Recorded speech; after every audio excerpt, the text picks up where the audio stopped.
Bloodborne is a bottomless well of secrets. Every time I finish replaying the game, I find I've made new connections between various pieces of lore, and it feels like my insight count is growing in real life. Bloodborne is like an onion, and each playthrough signifies peeling off in another layer, revealing a little more that you didn't know the previous time. Or maybe it'll just make you cry. Some of the bosses can be brutal. The first playthrough leaves the player astounded when the game turns from a werewolf horror into a love letter to Lovecraft. Admittedly, that is a great twist that deserves to be the signature thing of Bloodborne. However, there's still more to be unearthed. From Software is no stranger to linguistic nuances. Bloodborne is an adjective. It implies that the disease that the game is centered around is transferred through blood. Similarly to how, for example, the flu is an airborne disease, the beastly scourge is a bloodborne disease. The name of the game promises and delivers gore, which is enough for a player looking to enjoy an action horror game, but the philosophical meaning is rooted deeper than that. Blood is at the center of the game. It doesn't only represent the bloodshed and the disease. Bloodborne can be interpreted in many ways, as it objectively just doesn't present itself as a symbol for one thing, but rather for several. One of the ways I like to see it as is as a commentary on substance abuse. Addiction as a whole is a concept that's universally bad, but many people struggle with it anyway. The fact is that it's never something one feeds into with a clear intent. Being addicted is being enslaved.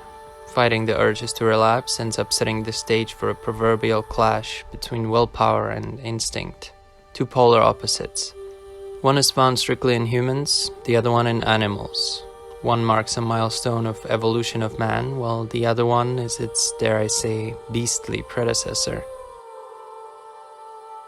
In Bloodborne, all the inhabitants of the city of Yharnam and its surroundings imbibe the local miraculous substance, known simply as the healing blood. It doesn't take long for the player to notice, however, that there are drastic side effects to it.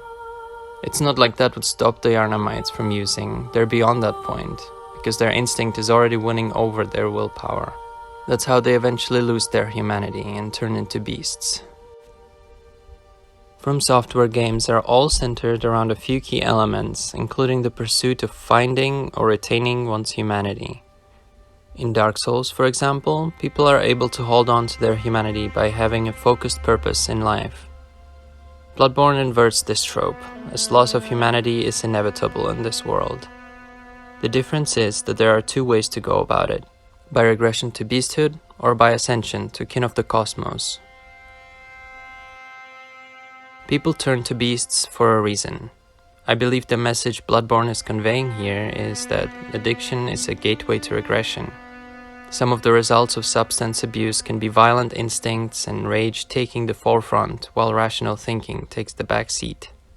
Using the healing blood of Yharnam leads to exactly that, and it's signified by physiological changes as well, further solidifying the symbolism. A quote from Steppenwolf by Hermann Hesse describes the addiction themes of Bloodborne fittingly. The man of power is ruined by power, the man of money by money, the submissive man by subservience, and the pleasure seeker by pleasure. Indeed, the addicts who seek pleasure in healing blood, or the high-ranking members of the church who gain money and power by distributing the blood, eventually all turn into horrible beasts, a fact that the game presents as an inescapable event for any user of the substance. And yet, for some reason, we, the player, remain human. We retain our clarity of mind as we walk around the city of Yharnam, observing the townsfolk killing and burning their neighbors who have already transformed, while they themselves already show signs of metamorphosis as well. Their skin is covered with fur, the bone structure of their skulls morphs into a more animalistic shape, their nails turn into claws. Wait, let me go back. Metamorphosis. That's what the game is about. Change, transformation, evolution and regression.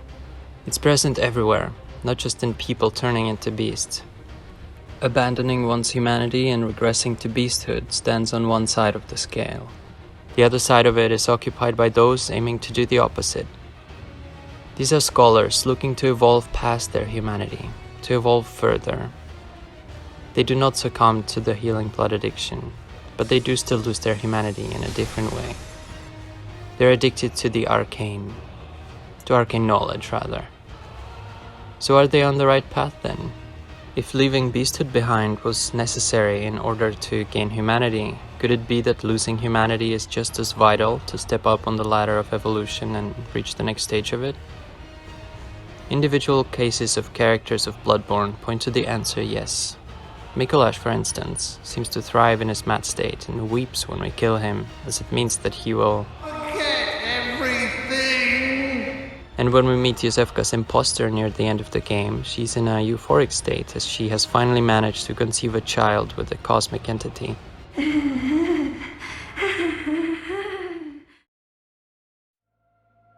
Conception of a child. Motherhood. Let's peel on another layer of the onion. One could say that conception is a central theme of Bloodborne. After all, metamorphosis is creation of something new. Dr. Yosefka's imposter spends her career in pursuit of making contact with a being from a higher plane of existence and becoming a mother of its offspring.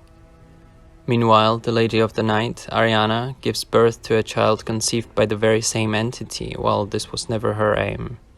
Ironic, considering her profession. The name of a prominent school of Yharnam studying contact with the cosmos is Mensis. This organization is given spotlight within the story only when the moon turns red at the end of the game. Mensis is a Latin word for month, as well as a synonym for menstruation. The symbolism gains even more weight with the knowledge that all the instances of conception in the game take place while a blood moon decorates the night sky of Yharnam. After all, bleeding during menstruation means lack of conception, while shedding blood is an aspect of beasthood, a regressive act standing in direct opposition to the evolution signified in Bloodborne by childbirth. In the end, blood loss brings about change, whatever the context of it is. The conclusion is that creating new life through conception is the way forward, while ending a life with a violent act is a step back from human to animal. Conception is sacred in Bloodborne, but similar to how gaining too much insight reveals horrors to the player, perhaps it's also possible that mankind should not ascend. What an ascension brings is incomprehensible and terrifying after all. With the knowledge of all this, let's try to answer the question of why it is that the hunter is somehow unaffected by all this. At the end of the playthrough, the player character's coat is covered with a pink-red crust of dried blood, but none of all the bloodshed and healing blood infusions turned them into a beast. Their eyes see the unseen as they understand the arcane workings of the world better than anyone else, and yet they haven't turned into a kin of the cosmos either. They haven't regressed or advanced on the scale of evolution. They transcended it. But how?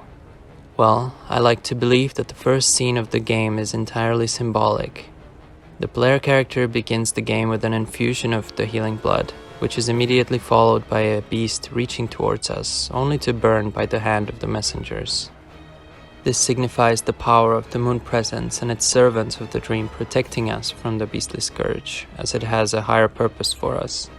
It needs us to help it conceive a child. It's also possible to look at the first cutscene as a hallucination. Perhaps the healing blood merely deteriorates one's brain and causes strong delusions within the user. And that is what turned the streets of the once prosperous city of Yharnam into a parade ground for madness and murder.